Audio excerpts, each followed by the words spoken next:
Hi, it's Summer, and today I'm going to be giving you tips and stitches in regards to working with Bernat baby bundle yarn, Bernat baby blanket yarn, or Bernat home bundle yarn.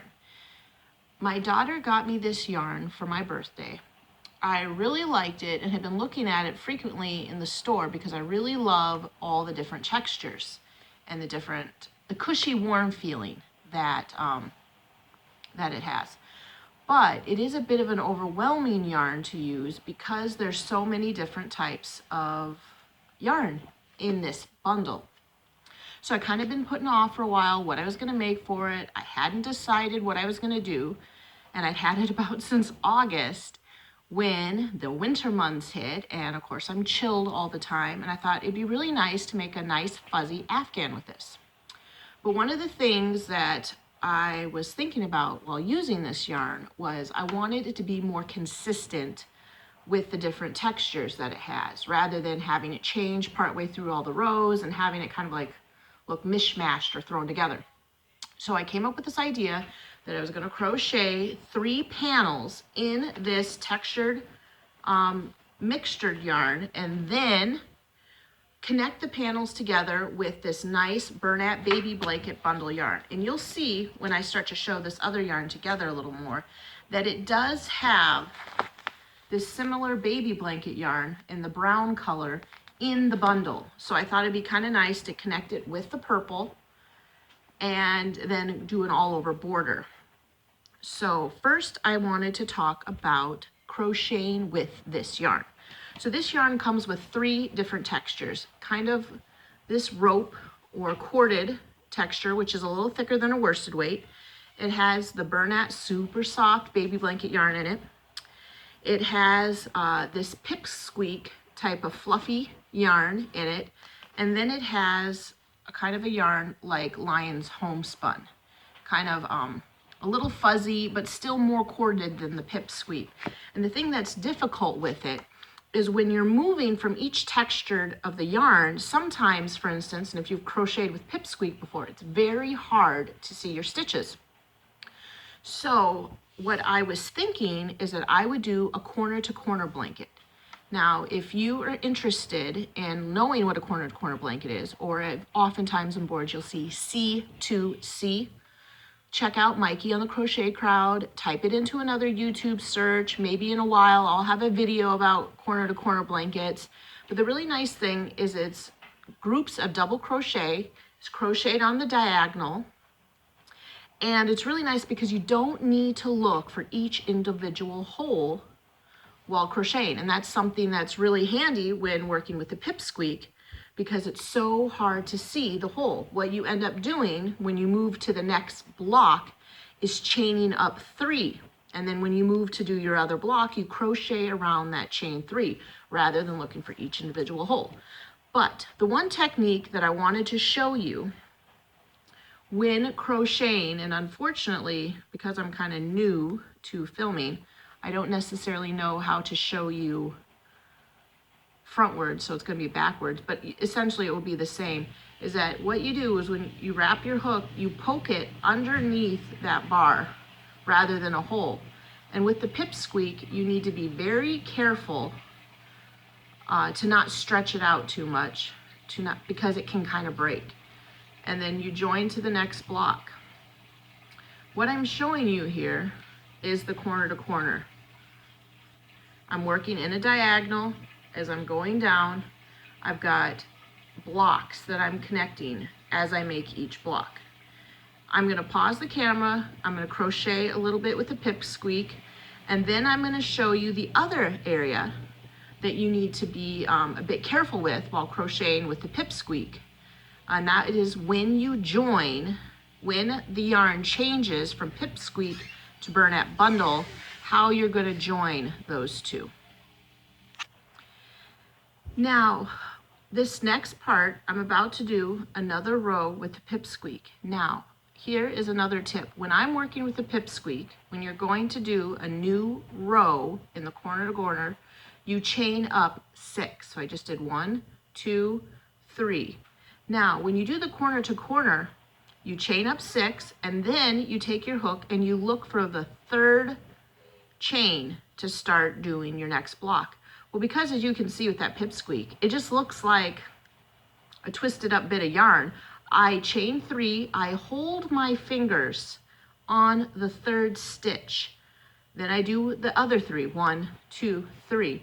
Now I know where I need to go to do my next double crochet, because as you can see right here, I'm holding that stitch and I kind of feeling around for it. Now it's not going to be perfect. I'm not going to get it in right under that braid or that, you know, loop like you would when you're working with a worsted weight yarn, but you can feel it. You can take your fingers, you can feel the kind of twisted area of it, and you put your hook right in there and it slides right through.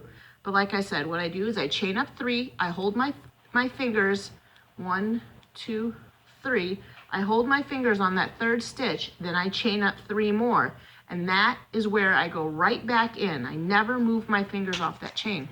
And that way I know exactly where I'm going in and my stitches are evenly spaced. So here's another tip.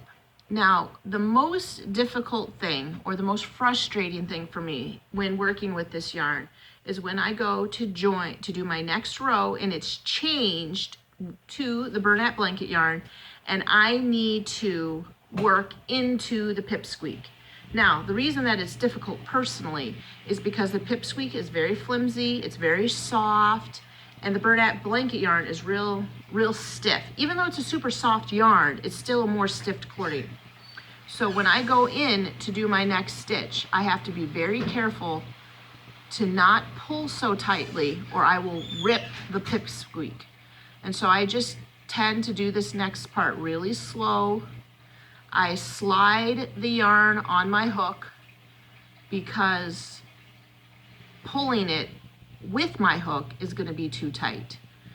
And as you'll probably see in this video or others, I tend to be a pretty fast crocheter.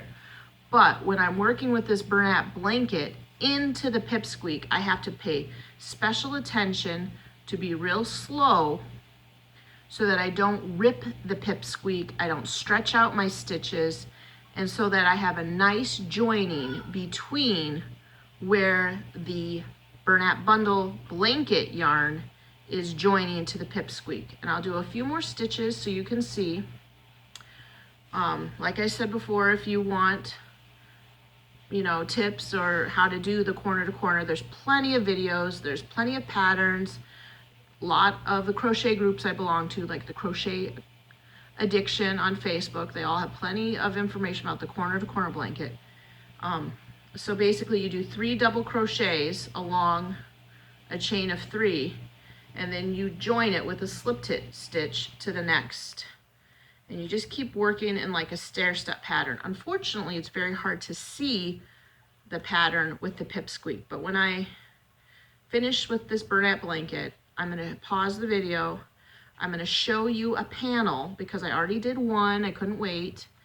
And I'm working on my second panel right now, but I really wanted to be able to show you how to work with the pipsqueak and the Bernat. To be honest, if I would have personally designed this yarn, I would have put the pipsqueak probably closer between the homespun and the thicker kind of corded yarn. This one right here. I just feel like having the weakest yarn next to the strongest yarn kind of was a bit of a design flaw because it is kind of hard to work with. But if you're just careful and you take your time and you think it through, it's turned out okay. And I guess I wouldn't have had something to make a video about if I hadn't come across this and thought about it. But like I said, nice slow stitches. I slide the yarn on with my fingers. I'm someone that holds my hook like a pen, and then I hold a lot of my yarn with my other hand. So that way it's very easy for me to hold each stitch. Do you see that? Each stitch. So I'm not pulling the pipsqueak. So this is my last block. You see that's my last block in this row. So I create my next wedge. I turn my project around. I'm gonna slip stitch into the edge of that block. Again, this is part of the whole how do you do a corner to corner. And I'm going to chain up my 3, and just out of habit, I do tend to hold that 3rd stitch. Then I do 4, 5, and 6, and then I double crochet back into the 3rd stitch. So I'm about to pause it so I can show you the panels I've already made and talk a little bit about the corner to corner, since if you are just clicking on this video and you're new to crochet and you have no idea what I'm talking about, you're probably feeling a little frustrated. Okay, so this is the panel that I'm currently working on. As you can see, the stitches go in a diagonal. Here's the Bernat, the brown. Here's that like kind of thicker corded worsted weight, and the stitches are all in diagonals. As you can see, they're blocks. And when you're working this project, you start in the corner, you make 1 block, and then you move and you make 2 blocks, and it's at, like I said, a diagonal. And then you make 3, and you slowly grow this project. As you can see, like I said, I decided to make large panels with this Bernat bundle, and you can see the striping. I size the number of squares I would do based on when the yarn changed, because I really am a bit picky about having changes of color, or in this case, texture of the yarn happening in the middle of a row. For me, that bothers me. I know there's a lot of other people that can just go with the flow and it doesn't bother them, but for me, it really does. So I made sure that I think I did 7 across, and then, to be honest, I didn't count how many high. And with a corner to corner, what you do is you work in diagonals, and when I hit 7 across, I stopped growing on my width. And I just kept my width at 7 squares, and then I kept growing my height. And that's how I came up with this design panel. So, and it really looks very nice in the camera, I'm gonna be honest. I really like you seeing the colors. And then what I'm gonna do is, like I said, I'm gonna take this Bernat blanket yarn, which is purple and the same texture as that blue, and I'm gonna crochet all around, single crochet around this panel. Actually, I think I might do a single crochet all the way around, and then I might do a half double crochet around.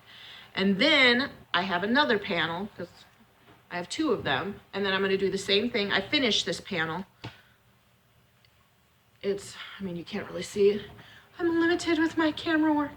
Anyway, I'm going to single crochet around this, then half double, and then I'm going to take, and I think I'll have enough yarn to do 3 panels. And after I go around it with this purple, what I'm going to do then is join it. Now, there is the option of single crochet joining it, which is what a lot of people do when joining granny squares. I might try that, but that kind of gives it a raised row. I also might just whip stitch it with a nice thick yarn needle. So yeah, that's my plan, to make 3 panels with this Bernat home bundle, and actually I think this one says Bernat baby bundle. Make 3 panels. I'm going to crochet around them with this plain yarn, and then sew, most likely whip stitch, the 3 panels together. So that's about it for this video. In a future video, I probably will show you the end product, because I'm not done now. And maybe I'll start off with saying, hey, this is that Afghan I made with that crazy Bernat home bundle yarn. But until then, have fun crafting.